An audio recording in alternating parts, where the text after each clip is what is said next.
અને હવે વાત કરીશું કચ્છના ખખડધજ બ્રિજની। ભુજથી મુન્દ્રા જતા માર્ગ પર બરાયા ગામ પાસે સુરઈ નદીના બ્રિજની હાલત અતિ બિસ્માર છે। 40 ફૂટ ઊંચા બ્રિજની બંને સાઈડની રેલિંગ તૂટી ગઈ છે। ઓવરબ્રિજના નવીનીકરણ માટે 1.5 વર્ષ અગાઉ 10 કરોડ 12 લાખ રૂપિયા ફાળવ્યા હતા, પરંતુ કોઈ કામગીરી હાથ ધરવામાં ન આવી। લગભગ 50 વર્ષથી જૂના આ બ્રિજ પર મુન્દ્રા પોર્ટના રોજ હજારો ટ્રાન્સપોર્ટ વાહનો પસાર થતા હોય છે, જેથી અકસ્માતની પણ ભીતિ રહેતી હોય છે। તંત્રની ઢીલી કામગીરી સામે વાહન ચાલકોમાં હવે રોષ જોવા મળી રહ્યો છે।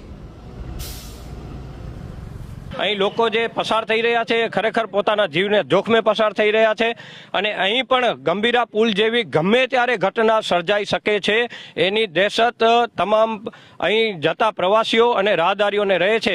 ત્યારે સરકારશ્રીને હું કહેવા માંગીશ કે તાત્કાલિક અસરથી આનું કામ ચાલુ કરવામાં આવે અથવા તો આ પુલ અત્યારે હાલમાં બંધ કરવામાં આવે એવી રજૂઆત છે। ગાડી નીકળે એવી પરિસ્થિતિ નથી હોતી, ક્યારે